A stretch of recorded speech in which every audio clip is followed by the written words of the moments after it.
ലാർ ഗെയിമിന്റെ എപ്പിസോഡ് 1 നിങ്ങൾക്ക് ഏവർക്കും സ്വാഗതം ഹോമീസ്, സ്വാഗതം. ഈ ആനിമെ 2026 ലോഞ്ചായ ഒരു ആനിമയാണിത്. ഈ ആനിമയുടെ കവർ പേജ് കാണുമ്പോൾ തന്നെ ഡെത്ത് നോട്ടിന്റെ ആ ഒരു വൈബ് കിട്ടുന്നുണ്ട്. അപ്പോൾ ഒട്ടും സമയം കളയാതെ നമുക്ക് നേരെ എപ്പിസോഡിലേക്ക് കിടക്കാം. അപ്പോൾ ഈ എപ്പിസോഡ് തുടങ്ങുന്നത് നാവോ എന്ന പെൺകുട്ടിക്ക് ഒരു 100 രൂപ കളഞ്ഞതായി കിട്ടും. അത് അവൾ പോലീസ് സ്റ്റേഷനിലേക്ക് ഏൽപ്പിക്കും. അപ്പൊ പോലീസ് ഓഫീസേഴ്സ് പറയും, ഇവൾ വല്ലാതെ നല്ലവളാണ്. ഇക്കാലത്ത് ആരെങ്കിലും ഇങ്ങനെയൊക്കെ നല്ല കാര്യങ്ങൾ ചെയ്യുമോ? ഒരു 100 രൂപ കിട്ടി അവളുടെ കയ്യിൽ വെക്കാതെ ഇവളൊരു പൊട്ടത്തിയാണ്. നായ എല്ലാവരും പൊട്ടത്തി എന്നാണ് വിളിക്കുക എപ്പോഴും. പക്ഷെ അവൾക്ക് അത് കുഴപ്പമില്ല. അവളുടെ അച്ഛൻ അവൾക്ക് പേരിട്ടത് നാവോ എന്നാണ്. നാവോയുടെ അർത്ഥം സത്യസന്ധത എന്നാണ്.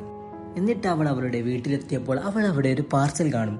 ആ പാർസൽ കണ്ടിട്ട് അവൾ വിചാരിക്കും, ഞാനൊന്നും ബുക്ക് ചെയ്തിട്ടില്ലല്ലോ. എന്നിട്ട് അവൾ ആ പാക്കേജ് ഓപ്പൺ ചെയ്ത ഉടനെ അവൾക്കൊരു ലെറ്റർ കിട്ടും. ആ ലെറ്ററിൽ എഴുതിയിട്ടുണ്ടാവും, നീ ഇപ്പോൾ ലാർ ഗെയിമിന്റെ ഒരു ഭാഗമാണ്. എന്നിട്ട് അവൾ ആ ഒരു ബോക്സ് ഓപ്പൺ ചെയ്യും. അത് ഓപ്പൺ ചെയ്തോടെ അവൾ നെട്ടിപ്പോവും. അതിൽ 100 മില്യൺ യെൻ ഉണ്ടാവും, എന്ന് വെച്ചാൽ 10 കോടി യെൻ. എന്നിട്ട് അവൾ ഒരു ടാബ്ലറ്റ് കാണും. ആ ടാബ്ലറ്റ് പറയും, നിങ്ങൾ ഇപ്പോൾ ലാർ ഗെയിമിന്റെ ഭാഗമാണ്. നാളെ മുതൽ നിങ്ങളുടെ ഗെയിം സ്റ്റാർട്ട് ചെയ്യും. ഈ ഗെയിമിന്റെ റൂൾ എന്നത് നിന്റെ കയ്യിലുള്ള ആ 100 മില്യൺ നീ തീർക്കാതെ വെക്കണം. നിന്റെ കൂടെ വേറൊരു പാർട്ടിസിപ്പന്റും കൂടി ഉണ്ടാവും. അതിൽ ആരുടെ കയ്യിലാണ് ഏറ്റവും കൂടുതൽ പൈസയുള്ളത് അവർ ഈ ഗെയിം വിജയിക്കുന്നതാണ്. ഈ ഗെയിമിന്റെ വേറൊരു റൂൾ എന്നത് നിങ്ങളുടെ ഒപ്പോണന്റിന്റെ പൈസ നിങ്ങൾക്ക് തട്ടിപ്പറിക്കാം, എന്ന് വെച്ചാൽ മോഷ്ടിക്കാൻ പറ്റും. അതിനുശേഷം ആ പൈസയും നിങ്ങളുടേതാവും. തോക്കുന്നയാൾ $100 മില്യൺ ഞങ്ങൾക്ക് തിരിച്ചടക്കേണ്ടി വരും. നോ ഇതൊക്കെ കേട്ട് വളരെ സ്തംഭിച്ച് നിന്നുപോവും. അവൾക്ക് എന്താണ് ചെയ്യേണ്ടതെന്ന് പോലും മനസ്സിലാവുന്നുണ്ടായിരുന്നില്ല. അവൾക്ക് ചെറിയൊരു സന്തോഷം എന്നത് ഈ ഗെയിം വിജയിച്ചാൽ അവൾക്ക് $100 മില്യൺ കിട്ടും. വേറൊരു വശത്ത് അവൾ ഈ ഗെയിം തോറ്റാൽ അവൾ $100 മില്യൺ അവർക്ക് തിരിച്ചടക്കേണ്ടി വരും. അവൾക്ക് ഒന്നും മനസ്സിലാവുന്നുണ്ടായിരുന്നില്ല. പക്ഷേ ഈ ഗെയിമിന്റെ റൂളൊക്കെ സിമ്പിളാണ്. അവൾക്ക് ഈ ഒരു $100 മില്യൺ എവിടെയെങ്കിലും ഒളിപ്പിച്ച് വെച്ചാൽ മതി. പക്ഷേ ഒരു ട്വിസ്റ്റ് ഇവിടെ വരും, നിങ്ങളത് കണ്ടു നിന്നോളൂ. അവൾക്ക് ഈ ലോകത്ത് ആകെയുള്ളത് അവളുടെ അച്ഛൻ മാത്രമാണ്. വേറെ ഒരാളും അവളുടെ അടുത്തില്ല. പക്ഷേ അവളുടെ അച്ഛൻക്ക് ക്യാൻസറാണ്. ഡോക്ടേഴ്സ് പറയുന്നത് അവളുടെ അച്ഛൻ ന്യൂ ഇയറിന് മുമ്പ് മരിക്കും. അതുകൊണ്ട് അവളുടെ അച്ഛനോട് അവൾ ലാർ ഗെയിമിനെ കുറിച്ച് ഒരു കാര്യവും പറയുന്നുണ്ടായിരുന്നില്ല. പക്ഷെ അവളുടെ അച്ഛൻ ചോദിക്കും, നിനക്ക് ഇന്നെന്തോ പ്രശ്നം തോന്നുന്നുണ്ടല്ലോ. പക്ഷെ അവൾ പറയും, ഒരു കുഴപ്പവുമില്ല എന്ന് പറയും. എന്നിട്ട് അവൾ ഒരു ലോയറുടെ അടുത്ത് പോകും. എന്നിട്ട് ഈ കാര്യങ്ങളൊക്കെ പറയും. അതിനുശേഷം ലോയർ പറയും, നീ ഈ കാര്യം ആരോടും തന്നെ പറയരുത്. പോലീസിനോട് പറഞ്ഞാൽ അവർ നിന്റെ അടുത്തുള്ള ആ $100 മില്യൺ തട്ടിപ്പറിക്കും. അതുകൊണ്ട് നീ ഈ കാര്യം ആരോടും പറയരുത്. എന്നിട്ട് ലോയർ പറയും, നിനക്ക് ഇപ്പോൾ ഒരു നഷ്ടവും ഉണ്ടായിട്ടില്ല. പകരം നിനക്ക് $100 മില്യൺ ഇങ്ങോട്ട് കിട്ടുകയാണ് ചെയ്യുന്നത്. നീ എന്തെങ്കിലും ചെറിയ മിസ്റ്റേക്ക് ചെയ്താൽ നീ വലിയൊരു കടക്കാരിയായി മാറിത്തീരും. അതുകൊണ്ട് ശ്രദ്ധ പാലിച്ചു നടക്കുക. നിന്റെ ഒപ്പോണന്റിനെ നീ ശ്രദ്ധിക്കുക. എന്നിട്ട് ലോയർ അവളോട് പറയും, നീ ഒരു കള്ളനെ ബന്ധപ്പെടുക, അവനോട് ഇതൊക്കെ മോഷ്ടിക്കാൻ പറയുക. അതിനുശേഷം അവളുടെ ടൈം കഴിഞ്ഞപ്പോൾ അദ്ദേഹം അവളോട് 12,000 രൂപ ചോദിക്കും. ഇതൊക്കെ കേട്ടതിന് ശേഷം അവൾ വല്ലാതെ ഡിപ്രസ്സായി പോവും. അവൾ ഇങ്ങനെ ചിന്തിച്ച് അവിടെ തന്നെ ഉറങ്ങിപ്പോവും. ഉറങ്ങി എണീച്ചതിന് ശേഷം അവൾ അവളുടെ 100 മില്യൺ നോക്കും. അത് കളഞ്ഞു പോയിട്ടില്ല. എന്നിട്ട് അവൾ ആ ബോക്സിലുള്ള ഒരു കത്തെടുക്കും. ആ കത്തിൽ അവളുടെ ഒപ്പോണന്റിന്റെ പേരും ഫോട്ടോയും ഉണ്ടാവും. അവനാണ് ഫുജിസാവ. ഫുജിസാവയെ കണ്ടപ്പോൾ തന്നെ അവൾ ഞെട്ടിപ്പോവും. കാരണം അവളുടെ ടീച്ചറാണ് ഫുജിസാവ. ഫുജിസാവയെ പിന്നെ അവൾ മീറ്റ് ചെയ്തപ്പോൾ ഫുജിസാവ അവന്റെ ട്രിക്ക് യൂസ് ചെയ്യാൻ തുടങ്ങും. എന്നിട്ട് ഫുജിസാവ പറയും, നീ ഇതിലൊരിക്കലും വീണു പോവരുത്. നോക്കൂ, ഇവർക്ക് നമ്മുടെ അഡ്രസ് ഒക്കെ അറിയാം. ചിലപ്പോൾ ഇവർ തന്നെ നമ്മുടെ അടുത്ത് വന്ന് ആ 100 മില്യൺ മോഷ്ടിച്ചാലോ? അപ്പോൾ നമ്മൾ കടക്കാരാവില്ലേ? അപ്പോൾ നീ സൂക്ഷിക്കുക. അല്ലെങ്കിൽ നീ ഒരു കാര്യം ചെയ്, നിന്റെ $100 മില്യൺ അതെനിക്കിങ്ങ് തന്നെ, ഞാനത് ഒരു നല്ല സ്ഥലത്ത് ഒളിപ്പിച്ചു വെച്ചോളാം എന്ന് പറഞ്ഞ് ഫുജിസാവയും അവളും അവരുടെ വീട്ടിൽ പോകും. പക്ഷെ നിങ്ങൾ നോക്കൂ, അദ്ദേഹത്തിന്റെ മുഖത്ത് എന്തോ ഒരു കള്ളക്കളി കാണുന്നുണ്ട്. എന്നിട്ട് അദ്ദേഹം പറയും, നീ ഇതെനിക്ക് തന്നോളൂ, ഞാൻ ഇത് എൻ്റെ വീട്ടിലെ ലോക്കറിൽ സൂക്ഷിച്ചു വെച്ചോളാം. അതുകൊണ്ട് നീ പേടിക്കേണ്ട ആവശ്യം തന്നെ ഇല്ല. അതിനുശേഷം അവൾ അവളുടെ റൂമിൽ കിടക്കും. സന്തോഷത്തോടെ അവൾ ഉറങ്ങിപ്പോവും. എന്നിട്ട് കുറച്ച് കഴിഞ്ഞ് രാത്രി അവൾക്കൊരു കത്ത് വരും. ആ കത്തിൽ എഴുതിയിരിക്കുന്നത്, നിങ്ങളുടെ ഗെയിം തീരുന്ന സമയം 1 മാസമാണ്. പക്ഷെ ആ 1 മാസത്തിനുള്ളിൽ നീ തോറ്റാൽ നീ 10 കോടി രൂപ ഫൈൻ അടക്കേണ്ടി വരും. ആ ലെറ്റർ കിട്ടിയ ഉടനെ അവൾ ഫുജിസാവയെ വിളിക്കും.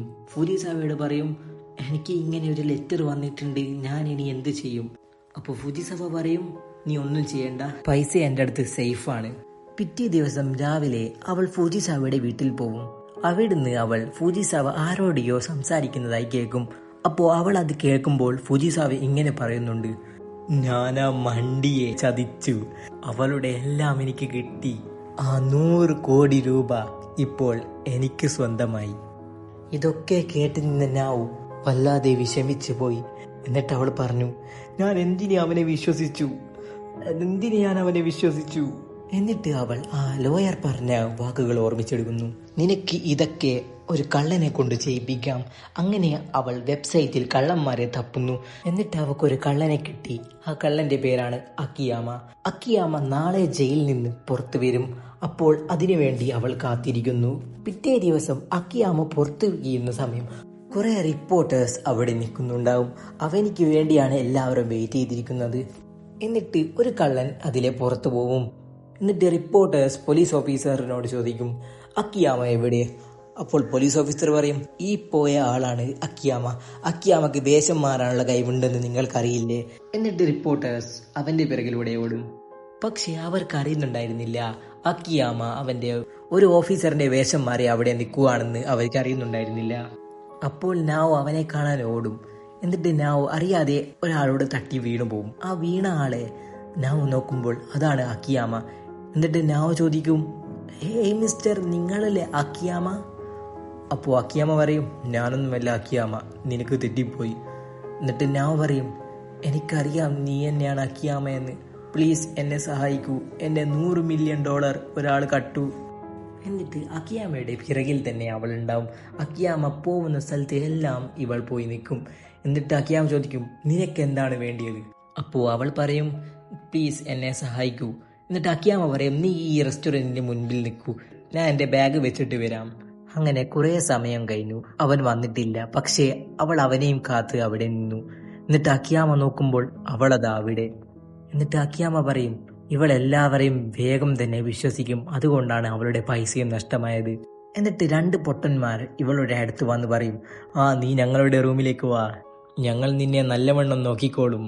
അപ്പോൾ അക്കിയാമ അവിടെ വന്ന് ആ 2 പൊട്ടന്മാരെ അവിടുന്ന് ഒഴിവാക്കും. എന്നിട്ട് അക്കിയാമ നാവയോട് ചോദിക്കും, നീ ഇതുവരെ എന്തൊന്നും കഴിക്കാതെ നിന്നത്? അപ്പോൾ നാവ പറയും, നീ പറഞ്ഞതല്ലേ നീ ഇങ്ങോട്ട് വരുമെന്ന്, അതുകൊണ്ട് ഞാൻ നിന്നെ കാത്തു നിന്നതാണ്. അപ്പോൾ അക്കിയാമ പറയും, വെറുതെ അല്ല നിന്റെ $100 മില്യൺ പോയത്. എന്നിട്ട് നാവോ ലാർ ഗെയിമിന്റെ ആ ഇൻവിറ്റേഷൻ കാർഡ് അവനിക്ക് കാണിച്ചു കൊടുക്കും. അപ്പോൾ അവൻ പറയും, ഞാൻ എന്തായാലും അവന്റെ വീട്ടിൽ പോയി മോഷ്ടിക്കാൻ പോകുന്നില്ല, നമുക്ക് അവന്റെ വീട്ടിൽ പോയി കാര്യങ്ങളൊക്കെ അവതരിപ്പിക്കാം എന്ന് പറയും. എന്നിട്ട് പിറ്റേ ദിവസം നാവോ അവളുടെ ടീച്ചറുടെ വീട്ടിൽ പോവും. ടീച്ചറുടെ വീട്ടിൽ പോയി അവൾ അവളുടെ പൈസക്ക് വേണ്ടി ചോദിക്കും. അപ്പോൾ അവൻ പറയും, നിന്റെ പൈസ എൻ്റെ അടുത്ത് സേഫാണ്, നീ ഒന്നും ചെയ്യേണ്ട ആവശ്യമില്ല. അപ്പോൾ നാവോ പറയും, നിങ്ങൾ ഇനി ഒരു കള്ളം പറയേണ്ട ആവശ്യമില്ല, ഞാൻ നിങ്ങൾ പറയുന്നതൊക്കെ കേട്ടിരുന്നു. ഇത് കേട്ടപ്പോൾ ഫുജിസാവ ഷോക്കായി പോവും. വയസ്സാ, ഇവരുടെ പൈസ നീ തിരിച്ചു നൽകലാണ് നിനക്ക് നല്ലത്. എന്നിട്ട് ഫുജിസാവ പറയും, അപ്പോ നിങ്ങൾ ഇതൊക്കെ അറിഞ്ഞുവല്ലേ, ഇനി നിങ്ങൾ ഇത് മനസ്സിലാക്കിക്കോ, ആ പൈസ ഞാൻ നിനക്ക് ഒരിക്കലും തിരിച്ചു തരില്ല, കാരണം ഇതൊരു ഗെയിമാണ്, ഞാൻ നിനക്ക് ഇതൊരിക്കലും തന്നെ തിരിച്ചു തരില്ല. ഇത് കേട്ട നാവു വല്ലാതെ ഷോക്കായി പോവും. എന്നിട്ട് ഫുജിസാവ പറയും, എന്നെ സ്കൂളിൽ എല്ലാവരും ചതിച്ചു, ഇനി ഞാൻ ഇങ്ങനെ ഒന്നും ചെയ്യില്ല, ഇനി ആരെയും ഞാൻ വിശ്വസിക്കില്ല, ഞാൻ ഒരിക്കലും ഇനി അങ്ങനത്തെ ടീച്ചർ ആവില്ല. സാധാരണ സ്കൂളിൽ ഞാൻ ഏറ്റവും നല്ല ടീച്ചറായിട്ടാണ് എല്ലാം ചെയ്തിരുന്നത്, പക്ഷേ ഇപ്പോൾ അവൾ എന്നെ ചതിച്ചിരിക്കുന്നു. നീ ഇതൊക്കെ അറിഞ്ഞത് എനിക്കൊരു കുഴപ്പമില്ല, ഞാൻ നിന്റെ പൈസ ഒരിക്കലും തിരിച്ചു തരില്ല. അപ്പോൾ ഞാൻ ചോദിക്കും, പക്ഷേ ഇത് എൻ്റെതല്ലേ, നിങ്ങൾ കളവ് പറഞ്ഞിട്ടല്ലേ എൻ്റെ അടുത്ത് നീ ഇത് വാങ്ങിയത്, പ്ലീസ് എനിക്ക് തരൂ, എൻ്റെ അച്ഛന് ക്യാൻസർ വന്ന് അവിടെ ഹോസ്പിറ്റലിലാണ്. അപ്പോൾ ഫുജിസാവ പറയും, എനിക്ക് അതൊന്നും അറിയേണ്ട ആവശ്യമില്ല, എൻ്റെ അച്ഛനാണത്, എൻ്റെ അച്ഛനല്ല, അതുകൊണ്ട് ഞാൻ നിനക്ക് പൈസ തരില്ല, ഇത് ഒരു ഗെയിമാണ്. എന്നിട്ട് ഇതൊക്കെ കേട്ടതിന് ശേഷം അക്കിയാമ പറയും, നീ കരയുന്നത് നേരത്ത്, അവനാണ് പറഞ്ഞത് ഇതൊരു ഗെയിമാണ്, അപ്പോൾ ഈ ഗെയിമിൽ കട്ടെടുത്താൽ ഒരു കുഴപ്പവുമില്ല, ഞാൻ ഒരിക്കലും ജയിലിൽ പോവില്ല. അപ്പോൾ നാവ ചോദിക്കും, അപ്പോൾ നീ എന്നെ സഹായിക്കാൻ തീരുമാനിച്ചോ? അപ്പോൾ അക്കിയാമ്മ പറയും, അതെ, ഞാൻ നിന്നെ തീർച്ചയായും സഹായിക്കും.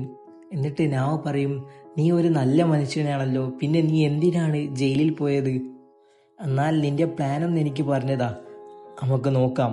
എന്നിട്ട് അക്കിയാമ്മ പറയും, ഈ കാര്യങ്ങളൊന്നും ഞാൻ നിനക്ക് ഫ്രീ ആയിട്ട് ചെയ്തു തരില്ല. 50 മില്യൺ എനിക്ക് വേണം, ബാക്കി 50 മില്യൺ നീയും എടുത്തോളൂ. എന്നിട്ട് നാവ പറയും, താങ്ക് യു സർ, നാളെ നമുക്ക് കാണാം. എന്നിട്ട് അക്കിയാമ്മ അവിടുന്ന് പോകും. എന്നിട്ട് ഈ എപ്പിസോഡ് ഇവിടെ അവസാനിക്കുന്നു. അപ്പോൾ നിങ്ങൾക്ക് എൻ്റെ വീഡിയോസ് ഇഷ്ടമാണെന്നുണ്ടെങ്കിൽ എൻ്റെ ചാനൽ സബ്സ്ക്രൈബ് ചെയ്യുക, ലൈക്ക് ചെയ്യുക, ഷെയർ ചെയ്യുക. ആൻഡ് നിങ്ങൾക്ക് ഇനി ഏതെങ്കിലും ആനിമെ എക്സ്പ്ലനേഷൻ വേണമെങ്കിൽ കമൻറ്റ് ചെയ്യുക. അപ്പോൾ നമുക്കിനി അടുത്ത ഇൻട്രസ്റ്റിംഗ് ആൻഡ് അമേസിംഗ് വീഡിയോയിലേക്ക് കാണാം. അപ്പോഴത്തേക്കും ബൈ ഗൈസ്.